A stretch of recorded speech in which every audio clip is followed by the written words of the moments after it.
Comment est-ce qu'on peut prier pour les croyants qui sont malades ou ceux qui souffrent? C'est la question qu'on va essayer de répondre ensemble aujourd'hui.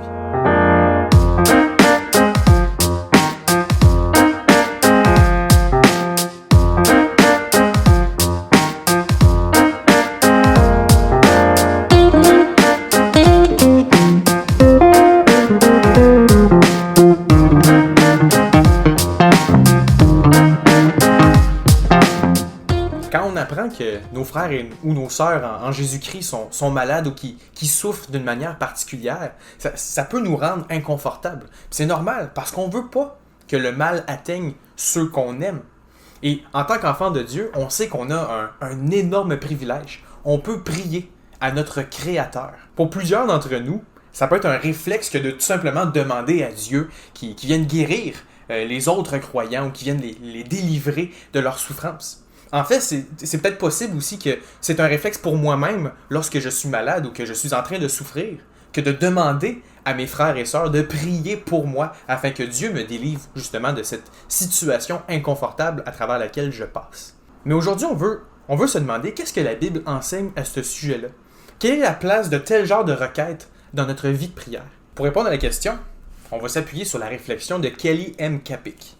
La première chose qui va soulever, c'est que d'abord, nous pouvons prier pour que Dieu guérisse ceux qui sont malades et qu'il les délivre de leurs souffrances.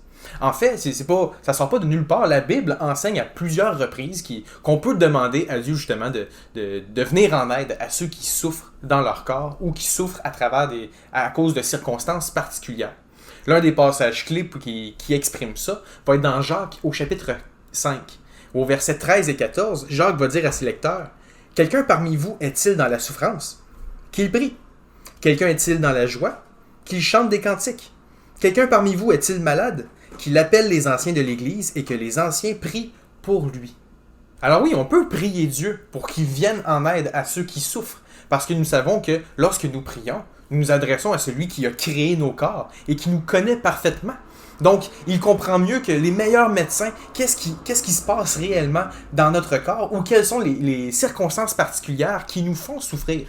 Et non seulement ça, on s'adresse à celui qui a envoyé son Fils, qui a réellement souffert dans son corps et qui peut donc compatir à nos faiblesses et à nos souffrances. Et en plus, on sait qu'on s'adresse au Dieu qui continue d'intervenir dans ce monde. On a un Dieu qui ne reste pas distant, loin de sa création, mais au contraire, qui la soutient et qui intervient pour que sa gloire seule soit manifestée. Alors oui, on peut prier pour que Dieu vienne guérir nos frères ou qu'il les délivre de leurs souffrances.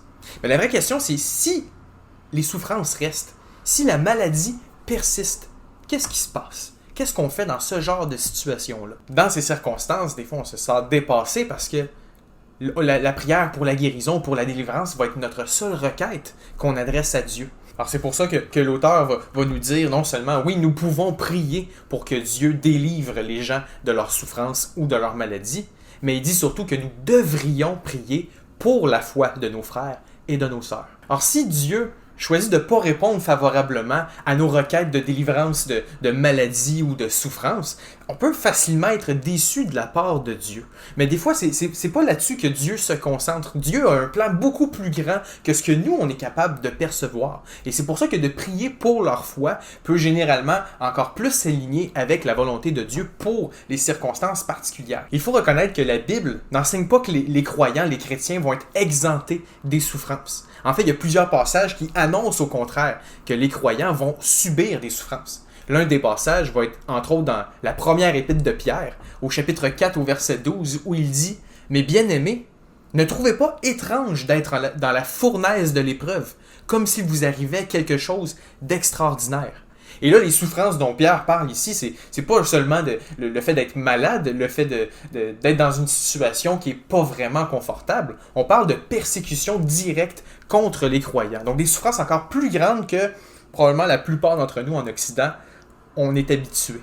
Alors ne soyons pas surpris que les croyants subissent la souffrance, subissent la maladie ou même vont subir la persécution. Mais dans ces circonstances-là, prions pour leur foi. Parce qu'à travers ces circonstances-là, Dieu est capable d'agir d'une manière bien particulière. Si on continue dans la première épître de Pierre, au chapitre 4 toujours, au verset 19, il va dire à ses lecteurs « Ainsi, que ceux qui souffrent selon la volonté de Dieu remettent leur âme au fidèle Créateur en faisant ce qui est bien.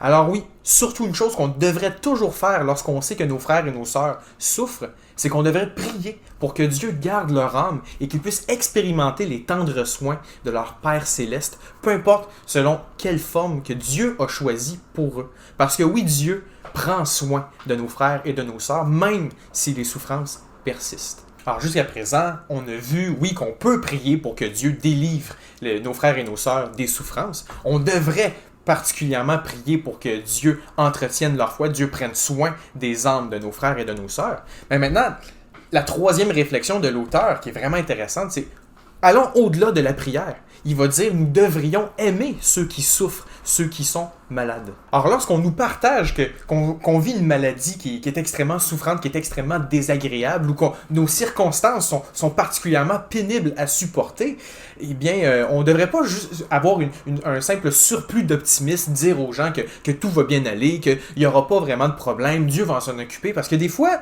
un surplus d'optimisme peut finir par être blessant.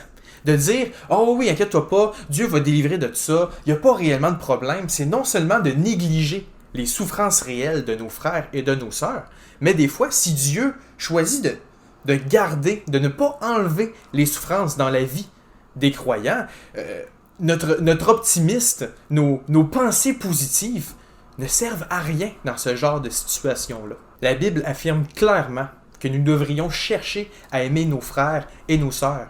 Et voici le genre d'amour que ça peut prendre forme. Dans Romains, au chapitre 12, au verset 15, Paul écrit « Réjouissez-vous avec ceux qui se réjouissent, pleurez avec ceux qui pleurent. » Donc, au lieu de négliger les souffrances de nos frères et de nos sœurs, au contraire, recevons-les, essayons de les vivre avec eux. Soyons persévérants et accompagnons ceux qui souffrent dans la souffrance. Des fois, un simple geste de compassion peut faire tellement plus de bien qu'un remède qui nous donne l'impression que la souffrance a disparu pour un certain temps. Et si on regarde l'histoire de l'Église, on se rend compte que l'une des manières que Dieu prend soin de ses enfants, c'est à l'aide de ses autres enfants. Dieu veut nous utiliser pour faire du bien à ceux qui nous entourent, pour faire du bien à ceux qui souffrent. Alors oui, on a un Dieu qui est capable de guérir de nos frères et nos sœurs de toutes les maladies qui existent et même celles qu'on ne connaît pas encore. Mais rappelons-nous que malgré toutes les guérisons possibles, ça n'enlève pas le fait qu'un jour on va mourir, que nos corps vont réellement se détériorer et qu'il va falloir attendre après la mort, lorsqu'on va être dans la présence de Dieu, d'être enfin libéré de toutes ces souffrances-là. On a accès à un Dieu, oui, qui est capable de justement nous délivrer des circonstances difficiles à travers lesquelles on passe. Mais rappelons-nous que la délivrance ultime va seulement arriver lorsque le Fils de Dieu va revenir sur terre pour faire régner la justice et effacer le péché une fois pour toutes. Alors en bref, lorsque nos frères ou nos sœurs en Jésus-Christ souffrent ou sont malades, on devrait les aimer par nos prières, par notre présence et par notre persévérance, le fait qu'on les accompagne à travers ces moments difficiles. Sur ce, que Dieu vous bénisse.